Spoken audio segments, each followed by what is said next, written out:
하루의 시작을 주님과 함께 1월 14일 매일 성경 큐티를 시작하도록 하겠습니다. 오늘 함께 읽을 성경은 누가복음 5장 27절에서 39절까지입니다. 우리의 몸과 마음, 뜻을 다해서 함께 읽도록 하겠습니다. 그 후에 예수님께서 길을 가시다가 레이라고 하는 세리가 세관에 앉아 있는 것을 보시고 그에게 말씀하셨습니다. 나를 따르라. 레이는 모든 것을 버려두고 일어나 예수님을 따라갔습니다. 레위는 자기 집에서 예수님을 위해 큰 잔치를 베풀었습니다.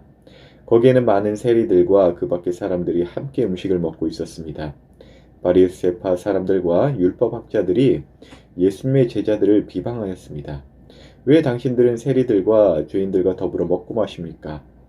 예수님께서 그들에게 대답하셨습니다. 의사가 필요한 사람은 건강한 사람이 아니라 병든 사람이다. 나는 의인을 부르려고 온 것이 아니라 죄인을 불러 회개시키려고 왔다. 사람들이 예수님께 말했습니다. 요한의 제자들은 자주 금식하고 기도를 합니다. 바리새파 사람들도 이같이 합니다. 그런데 당신의 제자들은 항상 먹고 마시는군요. 예수님께서 이들에게 말씀하셨습니다.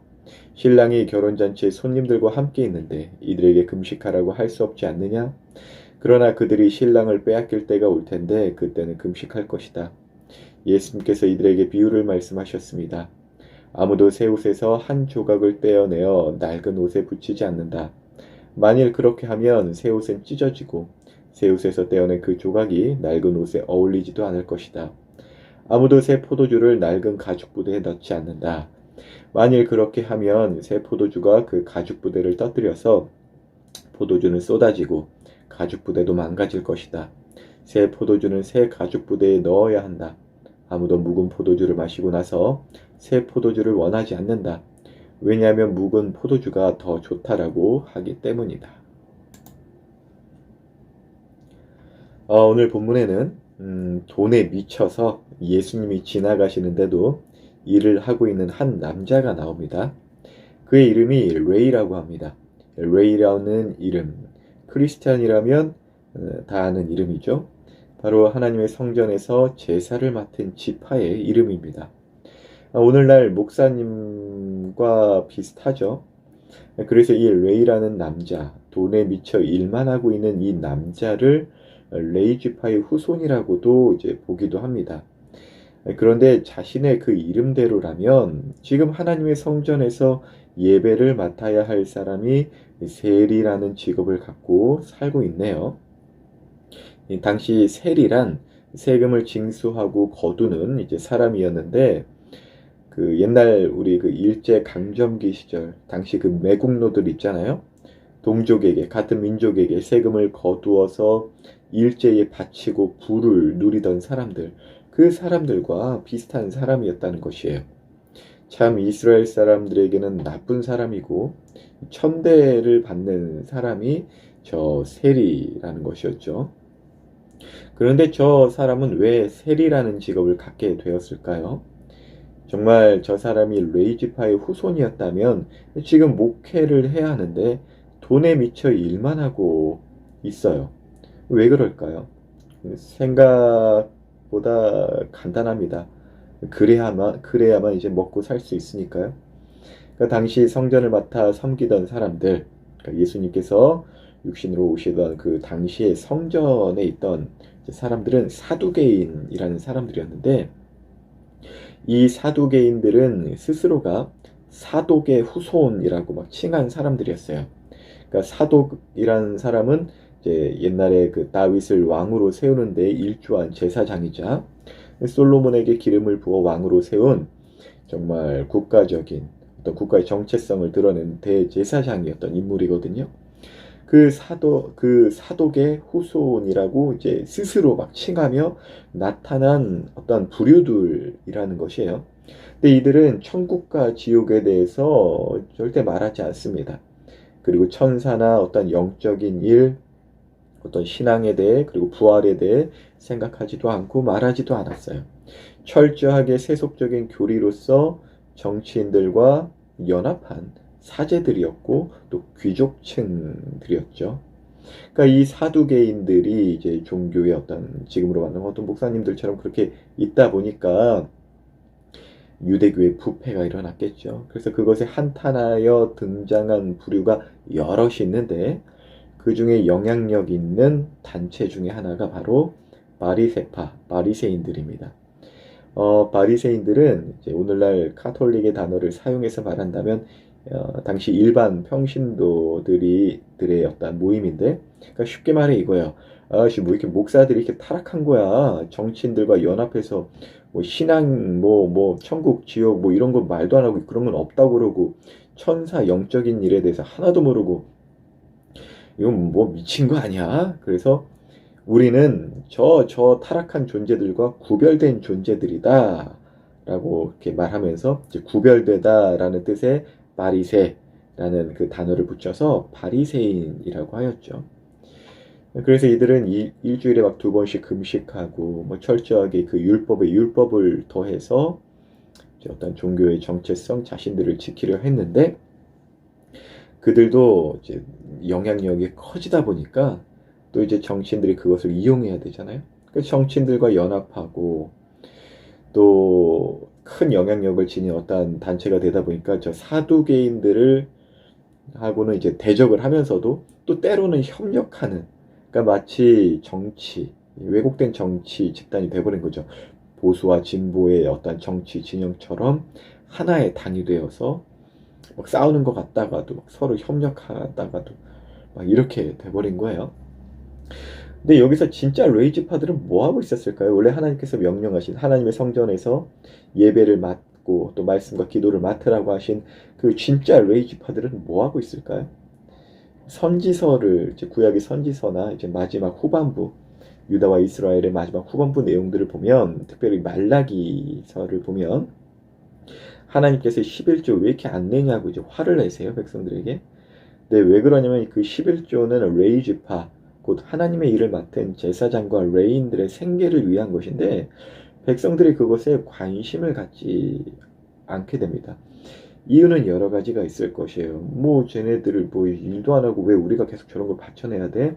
이런 어떤 개인적인 욕심들, 뭐 그런 생각들, 그리고 하나님이 아닌 다른 우상들을 섬기는 것, 어떤 우리도 헌금이나 어떤 11조나 이런 것에 대해서 또 한편으로는 그것을 잘못 사용하는 부패한 제사장들의 어떤 등장으로 야 저거 내봤자 저거 잘못된 것이야 하면서 진짜 레인들 하나님의 일을 맡은 그 제사장과 레인들까지 힘들어지게 돼버린 거죠. 그러니까 하나님께서 너희들이 내 것을 훔쳤다라고 하면서 왜 11조 안 내냐라고 이제 직접 이제 책망하신 것이죠. 그게 말라기 마지막 선지서였고 그 마지막 선지서와 또 신약의 그 400년이라는 그 중간 기간 동안 정말 시간이 흘러서 정말 진짜 레인들은 아니겠죠. 가짜 레인들 막 진짜인지 가짜인지 모를 사람들이 정치와 경제의 권력자들과 함께 성전을 딱 차지해버리고 그리고 정말 그 레이지파 사람들 자신들의 어떤 400년 정도 흐르면은 뭔 목회고 제사장이고 그런 게 어딨어. 이미 저 돈 많고 이런 사람들만 사람들이 인정하고 권력 있는 사람들만 사람들이 인정하지 하나님께서 세운 어떤 레이지파 택하신 것 뭐 그런 거 뭐 백성들이나 사람들이 인정하는 것 같지도 않고 그러니까 힘없는 사람들은 다 흩어져서 생계를 위해서 다른 일을 하면서 살았습니다.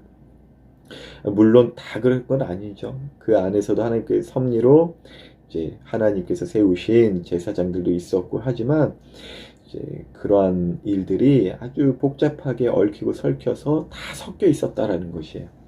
그러니까 모두가 지금 죄 덩어리가 되었다라는 것이죠.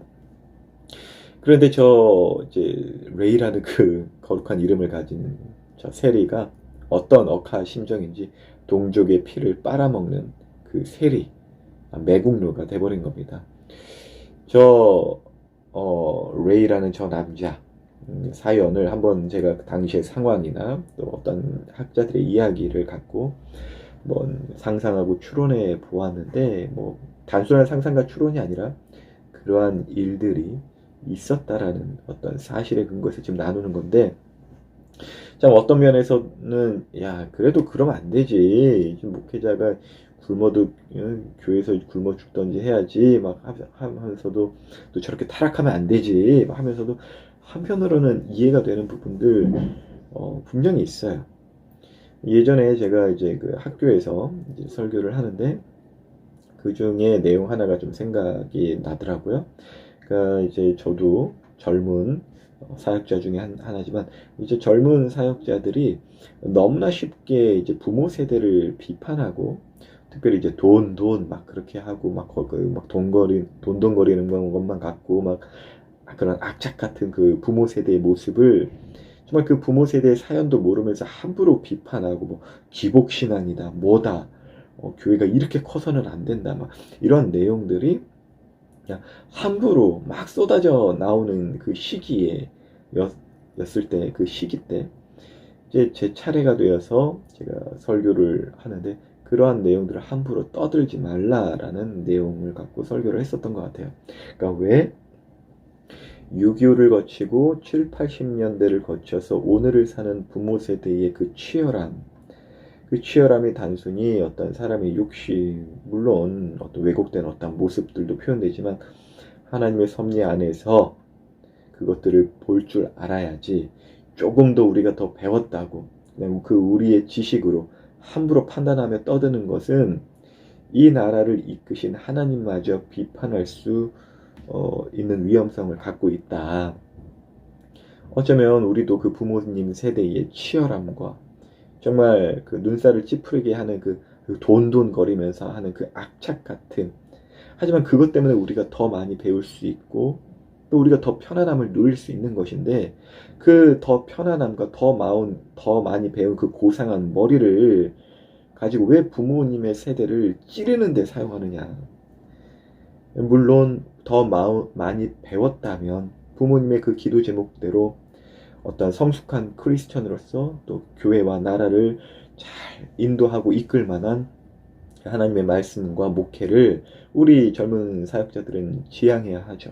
그것을 목표로 두고 해야 되지만 그러한 것을 찌르는 모습이 아니라 감사로서 부모 세대를 세워드리고 그들의 공로와 성취가 다름 아닌 주님의 은혜였다라는 것을 기억하게 해드리고 인정해드리고 그 주님의 섭리 안에서 참 성실하게 사셨습니다. 감사와 인정을 해드리는 것이 필요하다라는 내용이었어요.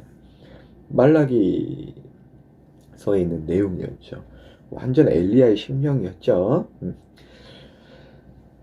아무튼 저 세리 레위도 백성들이 그리고 주변에 있는 사람들이 그냥 막 찌르는 것이 아니라 그 사정도 모르고 쟤는 왜 돈에 미쳐서 아유 동족들의 피를 다 빨아먹고 이런 식보다는 저 사람의 어떤 사연과 저 사람의 정체성을 파악해 주면서 너에게는 사실 하나님의 제사장 직분이 계속적으로 서려 있다. 너는 존귀한 일을 하는 사람이다. 너는 하나님께 이미 인정받은 사람이고 우리의 어떠한 이 사회적 시스템, 왜곡된 자본주의적 시스템, 돈 많은 사람이 더 인정받고 나쁜 짓을 해도 권력 있는 사람이 더 인정받는 이러한 잘못된 관행이나 제도 속에서 너는 한편으로는 피해자일 수 있지만 그것이 우리 모두에게 있는 공통된 그 죄성에 기인된 것이기 때문에 우리 함께 주님께 긍휼히 여김을 구하면서 회개함으로써 나아가자 서로 격려하고 했다면 다른 데로 눈 돌리지 않았을 것 같아요. 그런데 오히려 돈이 많아야 인정받고 권력이 있어야 인정받는 저 사두개인이나 바리새인들을 보면서 이를 바득바득 깔면서 돈에 미쳐 일해야만 했던 것 같습니다. 우리 부모님의 세대나 우리 이제 친구들도 크면은 원래는 내가 원하는 모습은 아니지만 세상이 그래야만 나를 인정해 주는 것 같아서 하는 그런 왜곡된 모습들을 나타낼 때가 있거든요. 그래서 저 레위처럼 정말 세리가 되어서 성경책을 들고 있어야 할 저 레위의 손에 각종 세금 징수와 불법이 가득한 장부와 여러 그 잘못된 관행들이 들려져 있던 것이죠. 그러면서도 동시에 예수님의 소식이 저 레위한테도 들렸을 것입니다. 그런데 저 레위는 먼저 다가갈 수가 없었어요. 아마도 트라우마 때문에 그런 것 같아요. 사람들이 다 옛날부터 지금까지 다 나를 싫어하는데 예수님도 날 싫어하시겠지라는 그런 트라우마 때문에 먼저 다가갈 수가 없었다는 것이에요. 그래서 그렇게 일을 바득바득 깔며 예수님이 지나가시는데도 그 세관의 자리에 앉아서 일하고 있을 때 예수님께서 레위를 부르십니다. 나를 따라와라. 정말로 레위는요, 어느 누구보다도 정말 듣고 싶었던 말이에요. 나랑 같이 친하게 지내, 나랑 놀자. 이 말 누구보다도 듣고 싶었던 거예요. 그러니까 그 말, 예수님께서 나를 따라와라라는 그 말씀이 물론 예수님의 그 권능으로서 그 옛적 레위 지파의 본능을 깨우쳤을지도 몰라요. 네가 있을 장소는 이곳이 아니라 나와 함께 있는 곳이다. 그 마음을 불뜻 순간 일어나게 하시는 예수님의 능력일 수도 있겠죠. 하지만 인격적인 신 예수님은 그 레위의 마음 가운데 일어나는 그 일들을 자연스럽게 이끌어 주십니다. 그것은 바로 즉시로 예수님을 따라가는 선택을 레위가 했다라는 것이죠. 그리고 이 세리 레위가 바로 마태복음을 기록한 사도 마태가 됩니다. 참 죄인들을 부르신 우리 예수님, 그분은 죄인들이라고, 그분이 다른 사람들이 나를 보고 죄인이라 하면 좀 기분이 나쁜데요, 예수님이 나를 향해서 이 죄인아 하면 그렇게 기분이 나쁜 것 같진 않아요. 왜 그러냐면 그 죄인이라는 말 자체에는 정죄만이 있는 것이 아니거든요. 너는 원래 죄인이 아니었단다 라는 하나님의 그 본래의 계획과 마음을 품고 부르시는 것이죠. 정말 세상과는 전혀 다른 부름이에요. 세상은 나를 이용하려 하고 내가 좀 있어 보일 때만 나를 불러주죠. 그러나 예수님은 전혀 그렇지 않습니다.